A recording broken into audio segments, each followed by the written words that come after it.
नमस्कार दोस्तों, सर्वांग मोटिवेशन चैनल में आपका स्वागत है। दोस्तों, श्री हनुमान का जन्म चैत्र शुक्ल पूर्णिमा के दिन मंगलवार को हुआ था। महावीर हनुमान प्रभु श्री राम के अनन्य भक्त हैं। हनुमान जी ने वानर जाति में जन्म लिया। उनकी माता का नाम अंजना और उनके पिता का नाम वानर राज केसरी है। इसी कारण उन्हें आंजनाय और केसरी नंदन आदि नामों से पुकारा जाता है। वहीं दूसरी मान्यता के अनुसार हनुमान जी के जन्म के पीछे पवन देव का भी नाम है।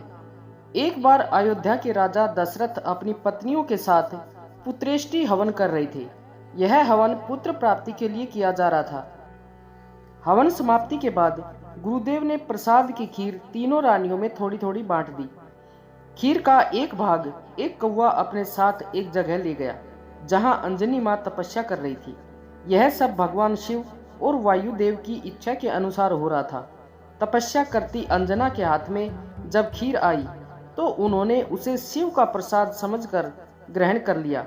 इसी प्रसाद की वजह से हनुमान का जन्म हुआ। सूर्य के वर्ष से सुवर्ण के बने हुए सुमेरु में केसरी का राज्य था। उसकी अति सुंदर अंजना नामक स्त्री थी। एक बार अंजना ने शुचि स्नान करके सुंदर वस्त्राभूषण धारण किए। उस समय पवन देव ने उसके कर्णरंध्र में प्रवेश कर आते समय आश्वासन दिया कि तेरे यहाँ सूर्य, अग्नि एवं सुवर्ण के समान तेजस्वी वेद वेदांगों का मर्मज्ञ विश्वंद महाबली पुत्र होगा। और ऐसा ही हुआ भी। कार्तिक कृष्ण चतुर्थी की महानिशा में अंजना के उदर से हनुमान जी उत्पन्न हुए। 2 प्रहर बाद सूर्योदय होते ही उन्हें भूख लगी। माता फल लेने गई।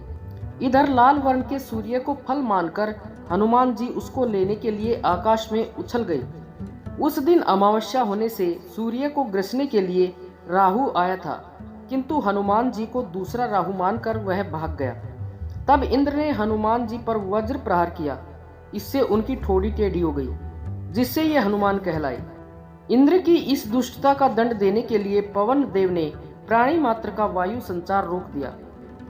तब ब्रह्मा आदि सभी देवों ने हनुमान को वर दिए। ब्रह्मा जी ने अमित आयु का, इंद्र ने वज्र से हत न होने का, सूर्य ने अपने शंतास तेज से युक्त और संपूर्ण शास्त्रों के विशेषज्ञ होने का, वरुण ने पाश और जल से अभय रहने का, यम ने यमदंड से अवध्य और पाश से नाश न होने का, कुबेर ने शत्रुमर्दिनी गदा से निशंक रहने का, शंकर ने प्रमत्त और अजय योद्धाओं से जय प्राप्त करने का, और विश्वकर्मा ने मैं के बनाए हुए सभी प्रकार के दुर्बोध्य और असह्य अस्त्र शस्त्र तथा यंत्र आदि से कुछ भी क्षति न होने का वर दिया। इस प्रकार के वरों के प्रभाव से आगे जाकर हनुमान जी ने अमित पराक्रम के जो काम किए वे सब हनुमान जी के भक्तों में प्रसिद्ध हैं। और जो अश्रुत या अज्ञात हैं वे अनेक प्रकार की रामायणों, पद्म स्कंद और वायु आदि पुराणों से ज्ञात हो सकते हैं। हनुमान जी में आध्यात्मिकता के संपूर्ण गुण विद्यमान थे। उनका एक विशेष आध्यात्मिक गुण था सेवा। सेवा ही उनकी साधना थी।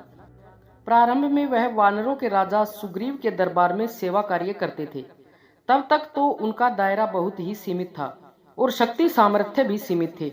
परंतु जब उन्होंने भगवान राम के प्रति अपने को समर्पित कर दिया और जामवंत ने उन्हें झकझोरा और कहा कि राम काज लगी तव अवतारा, तब से भगवान राम का कार्य करने के लिए सुनते ही बयऊ पर्वताकारा हो गए। अर्थात उनका मनोबल बहुत ऊंचा हो गया और वह असंभव लगने वाले कार्यों को संभव कर दिखाने में सफल हुए।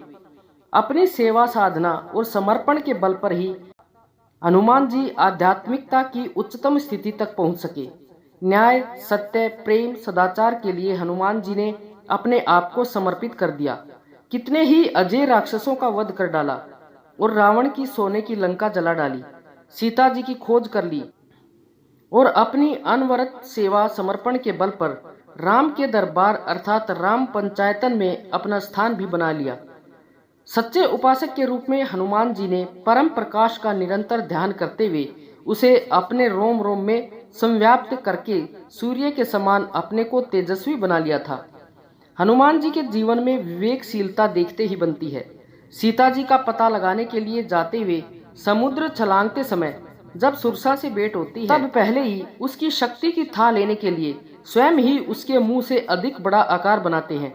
किंतु जब उन्हें याद आता है कि मैं राम काज के लिए अर्थात श्रेष्ठ प्रयोजन के लिए जा रहा हूँ, यहाँ पर मेरा बल एवं सिद्धि का प्रदर्शन बुद्धि संगत ना होगा, तब अति लघु रूप धरेउ हनुमंता, यानी कि छोटा आकार बनाकर उसके मुंह में प्रवेश करके बाहर निकलकर अपने गंतव्य की ओर प्रस्थान करते हैं। हनुमान जी के व्यक्तित्व में निरअहंकारिता कूट कूट कर भरी है। उनके जीवन में अहंकार कभी भी देखने को नहीं मिलता।